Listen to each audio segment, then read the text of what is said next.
Hello మోనిక్స్ family members, ఇప్పుడైతే meeting almost అయిపోవచ్చిందండి.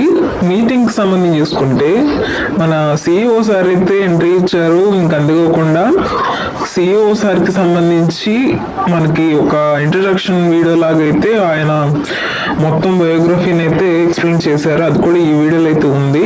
కాబట్టి మోనిక్స్ అనేది చాలా అద్భుతంగా ఉండబోతుంది. దీనికి సంబంధించి డిస్క్రిప్షన్లో వీడియో ఇచ్చాను, ఒకసారి చూడండి. ఇంట్రెస్ట్ ఉన్న వాళ్ళు వెంటనే జాయిన్ అవ్వండి.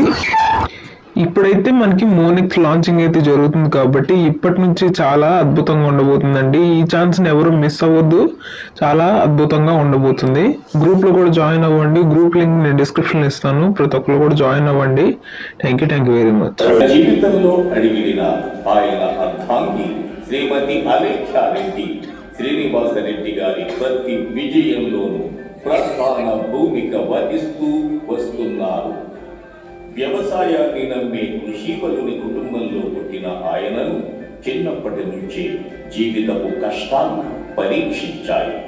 ఎన్నో సమస్యలు, ఎన్నో అవమానాలు, ఎన్నో ఎత్తుపల్లాలు, ఎన్నో అడ్డంకుల్ని ఎదుర్కొని తనపై పడిన రాళ్లను పూల పాన్పుగా మలుచుకుని అడుగడుగునా ముందుకు సాగుతూ నిరంతర కృషి ఫలంగా సాగు లాభాల్ని సాధించారు శ్రీ బాకీ శ్రీనివాసరెడ్డి. విమర్శకుల చేత కూడా సహభాష్ అనిపించుకుంటూ మోనిక్స్ ఫ్యామిలీలోని ప్రతి ఒక్కరిని తన కుటుంబ సభ్యులుగా భావించి వారి జీవితాల్లో ఆర్థిక స్వేచ్ఛ తీసుకురావాలనే అసాధారణ ఆశయంతో నిరంతరం శ్రమిస్తూ ముందుకు సాగుతున్న మహానుభావుడు శ్రీ బాకీ శ్రీనివాసరెడ్డి గారు. తనకు వచ్చిన ఆలోచన సమాజ సేవ చెయ్యాలి, నిరుపేదల్ని సైతం కోటీశ్వర్లను చెయ్యాలి. ఆయన మేధో మదనం ఆయనను స్థిమితంగా ఉండనీయలేదు. తాను ఉన్నత స్థితిలో ఉన్నాను, అయినా తను నివసిస్తున్న సమాజంలో ఎంతో మంది పేదలు నిస్సహాయ స్థితిలో ఉన్నారు అని ఆయన నిత్యం మదన పడుతూ ఉండేవారు. తనకు ఎంతో ఇచ్చిన ఈ సమాజానికి సేవ చెయ్యాలని, నిరుపేదలను కోటీశ్వరులుగా చేసి వారు ఎవరికి తక్కువ కాదని ప్రపంచానికి చాటి చెప్పాలని శ్రీ బాకీ శ్రీనివాసరెడ్డి గారు నిర్ణయం తీసుకున్నారు. తీసుకున్న నిర్ణయం సామాన్యమైనది కాదు అన్న విషయం ఆయనకు తెలుసు. కానీ ఒక్కసారి నిర్ణయం అంటూ తీసుకున్నాక వెనకడుగు వేసే ప్రసక్తే లేదు ఆయనకు. వెనకడుగు వెయ్యలేనంత బలంగా ఆయన నిశ్చయించుకున్నారు.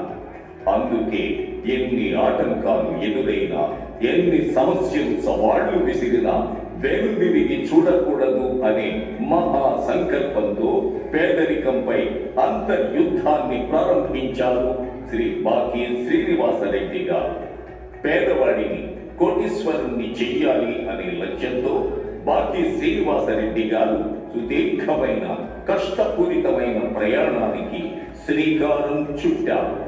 4 సంవత్సరాల పాటు విశ్రాంతి లేకుండా రోజుకు 21 గంటలు సమగ్ర కృషి చేశారు. ఆ నిరంతర శ్రమే ఆయనను పేదలకు మార్గదర్శిగా మార్చింది. అయితే ఒకే ఒక్క ప్రశ్న ఆయనను వేధించడం ప్రారంభించింది. పేదవాళ్లను కోటీశ్వర్లను చేయడం ఎలా? ఆయన మస్తిష్కంలో జరిగిన మేధో మథనాలు, ఆలోచనల తర్వాత ఈ ప్రశ్నకు జవాబు లభించింది.